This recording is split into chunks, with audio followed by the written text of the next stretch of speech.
Bien, vous allez voir comment sauvegarder et restaurer, ou voire migrer, un site WordPress avec, pour cette première vidéo, l'extension Akeba Backup. Akeba Backup est une extension gratuite que vous pouvez télécharger directement sur le site en tapant sur Google ce nom-là et en le téléchargeant.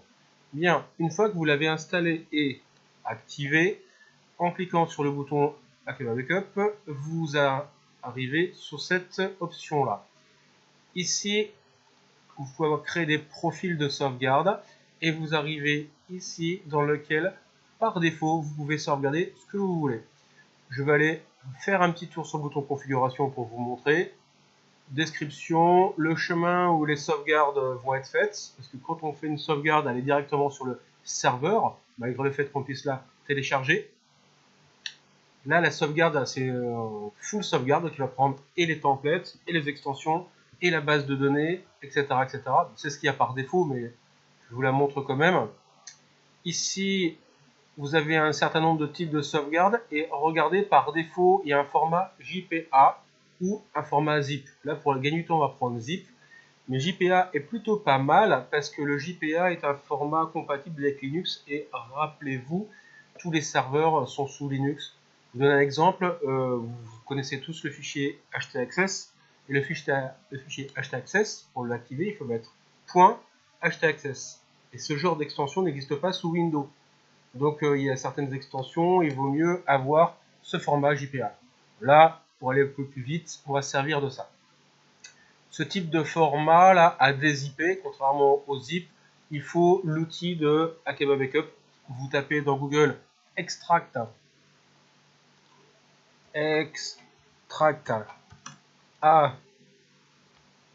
Akeba, et là vous avez l'équivalent d'un zip dédié qui est gratuit bien évidemment, et vous pouvez installer en cliquant sur le bouton download le petit programme qui va vous permettre de dézipper le format JPA. Voilà.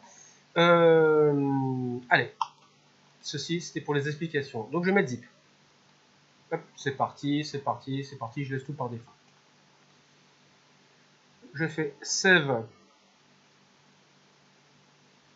et je clique sur Backup Now, sauvegarder maintenant pour les amateurs de langue anglaise. Alors, encore une fois, je clique sur Backup Now, c'est ça ce que j'aime bien le dire, et je lance le programme. Il est en train de sauvegarder.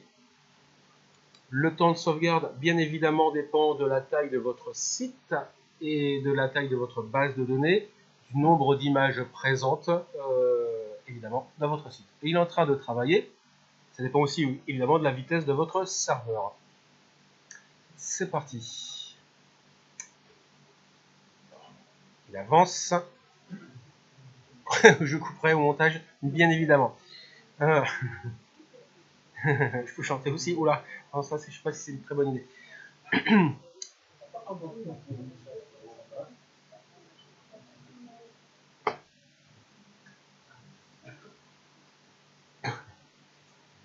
Alors, là, je vais mettre sur pause. Pause. Maintenant que la sauvegarde a été faite, je vais cliquer sur le bouton Manage Backup. La gestion des sauvegardes pour les amateurs de français. Ici, j'ai ma sauvegarde que je viens de faire. Donc, ce site, c'est un tout petit site, il fait 32 mégas. Et bien, qu'est-ce que je vais faire? Je vais le downloader. Exact. On le voit, il est ici.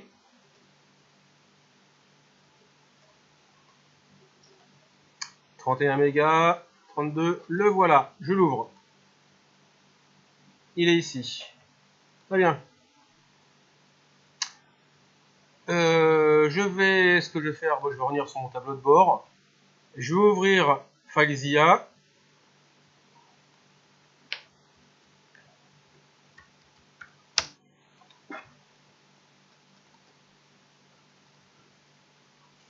Je vais aller sur mon hébergeur.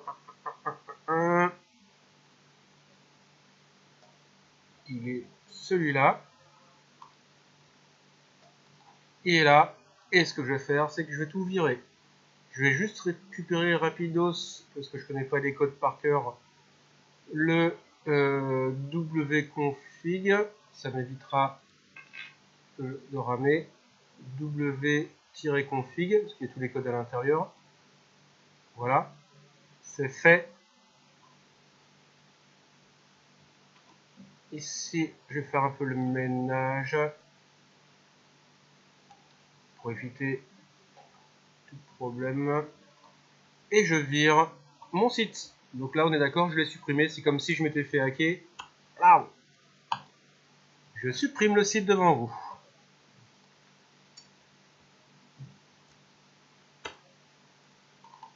Alors, on attend. Il ne pouvait pas tout supprimer là. Bon. Ah si, il est en train de monter. Alors en fait, supposons que je fasse une connerie. Parce que là, je suis en train de tout virer. Hein, d'accord, vous le voyez, il est en train de supprimer. Si vous êtes sur un hébergement OVH, vous avez un tableau de bord dans lequel vous pouvez revenir hier, avant-hier, une semaine, un mois, etc. avant. Ok. Donc, au pire, je vais faire ça si jamais je me suis planté pour une raison X ou Y. Il est possible d'ailleurs que le firewall de AP Formation me fasse une erreur 500 quand je copie. On verra bien. Si c'est ce cas, je suis obligé de me connecter avec mon téléphone, mais bon, vu que je vais exploser ma bande passante, je ferai différemment. Et sinon, je passerai par OVH pour restaurer si jamais j'ai une cagale. Bien, bon, il a terminé. Je vérifie, je réactualise. Il est bloqué ou quoi? Bon, il est en train de bosser apparemment, j'ai l'impression.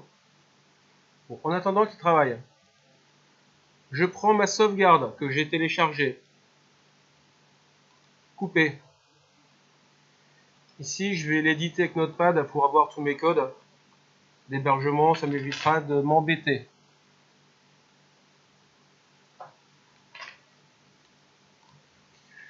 Je vais... Alors, j'ai l'impression que le truc, je l'ai...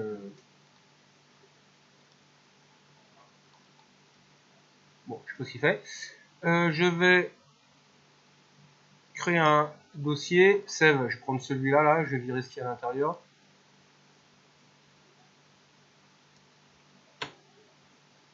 Sauvegarder. Et je vais coller le zip de ma sauvegarde dans ce dossier. Ce zip, je l'extrais.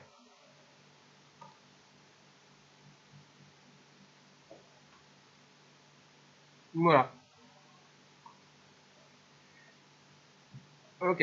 Vous remarquerez qu'il m'a créé un répertoire qui s'appelle installation qui n'existe pas à l'origine. Dans ce répertoire, il y a tous les outils et les requêtes SQL pour restaurer la base de données si je dois migrer le site. C'est ça qui va m'ouvrir en premier. Bien. Bon, je coupe ça parce que je pense qu'il m'a planté. Je redémarre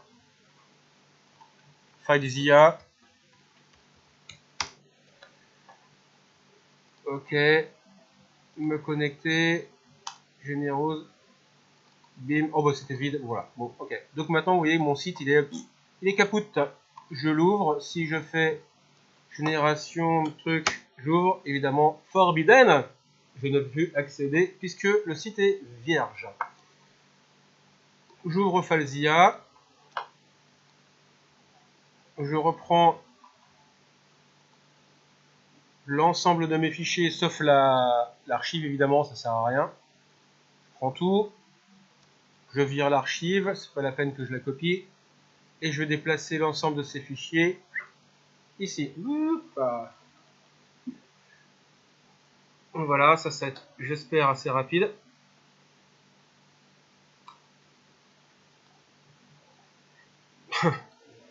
C'est possible. Hein. Alors, donc en fait, alors le nom, j'ai le nom de la base de données, le nom de l'user, le nom du mot de passe de la base de données, localhost. Bon, c'est bon, j'ai tout ce qu'il me faut.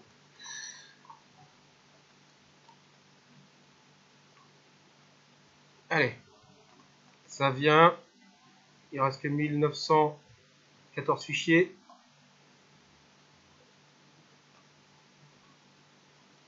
J'ai mis une extension particulière, je regarde. DB, WU. Non.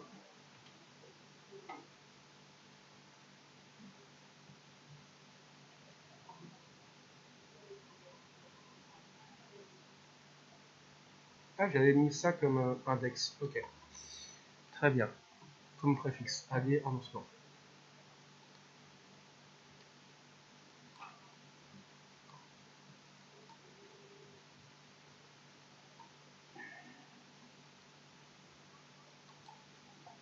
Bien, on s'aperçoit que l'ensemble des fichiers ont été posés.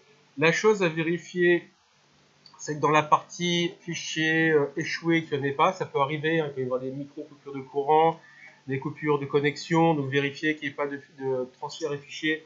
Dans ce cas-là, il faut les repositionner là. Voilà, donc on a tout copié, ça devrait le faire. Maintenant, je retourne ici, et si j'ai pas dit de bêtises, en actualisant,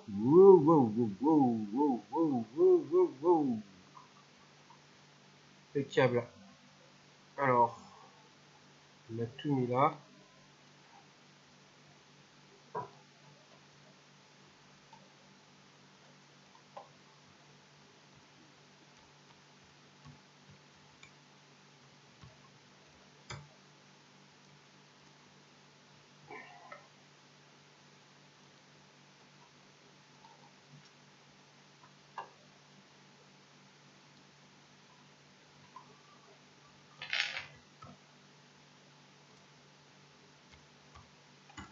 Index.php. Voilà. Là, la première option, c'est parce que j'étais au même endroit, donc il m'a récupéré les mêmes données. Deuxième option, je suis en train de migrer. Donc, comme je suis en train de migrer, évidemment, le nom de la base de données, c'est pas la même, les passwords ne sont pas les mêmes, c'est pour ça que ça a marché tout seul, d'accord, la récupération. Mais là, dans vos cas, messieurs dames, c'est que vous allez changer de machine. Et ben, changer de machine, il faut lui dire, parce que lui, il ne le sait pas. Et pour cela, je vais me servir, j'ai tapé installation index, c'est pas compliqué, hein, je ne le connais pas par cœur, j'ai juste été dans Falzia, j'ai vu qu'il y avait un truc qui s'appelait installation, donc j'ai mis ce répertoire là, et puis j'ai vu qu'il y a un fichier qui s'appelait index.php, donc j'ai mis ce chemin là. Alors, je me retrouve ici. Donc maintenant, c'est en anglais, mais c'est pas très compliqué, même moi je comprends. Next. Il va me demander si c'est une base MySQL ou une base MySQLi. Qui connaît la différence, messieurs, dames? Et alors, je mets en pause. Parce que là, les insultes qui vont arriver, il vaut mieux pas qu'elles soient publiques. Si je mets ça sur YouTube, ils vont croire que je vous maltraite. Ah. Nous sommes à l'installation. Nous allons donc prendre MySQLi. Le nom de la machine, ça c'est fourni par votre hébergeur, par votre nouvel hébergeur. Bon, ça c'est par défaut, c'est ça. Alors j'ai de la chance parce qu'il m'a tout gardé mes anciens comptes parce qu'il me les a gardés en ligne. En revanche, ça sera à changer par votre nouveau username de votre nouvel hébergeur qui vous sera fourni par votre hébergeur, bien évidemment. Le password et le nom de la base de données. Ici, je sais pas, vous avez fait vous-même vos installs, je crois. Donc si vous avez fait vos installs, vous savez qu'il y a des préfixes à mettre. Et par défaut, les préfixes, je crois que c'est WP quelque chose. Voilà. Mais les hackers, vu que 80% des sites WordPress c'est WP, là c'est juste vous leur filer un coup de main, quoi. C'est bon. Vous changez ça et puis c'est pas ça qui va les bloquer, mais ça les emmerde un peu plus. C'est plus compliqué. Donc vous mettez autre chose que WP et vous mettez ce que vous voulez, par exemple 3 caractères. Bien, vous pouvez laisser par défaut et je clique sur Next. Là, qu'est-ce qu'il va me faire? C'est qu'il va me restaurer l'ensemble des données, donc de ma base de données MySQL, sur mon hébergement. Go, pim, il faut OK, parce que là, il va m'écraser pour mettre ma nouvelle. Il bosse, donc il est en train de copier la base de données. Vous le voyez là. Bon, elle n'est pas très grande, hein, donc c'est en cours. 7 mégas 2 quand même. Bon, donc il est en train de restaurer.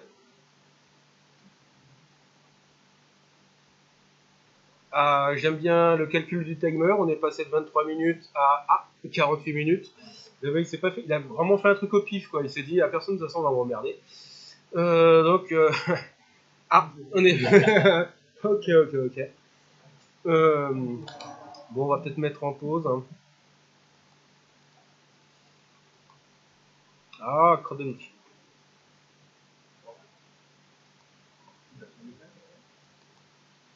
Bien, la restauration de la base de données est terminée. Next. Éventuellement, je peux changer mes identifiants, mes comptes de connexion, etc. Je vais les laisser par défaut. Next.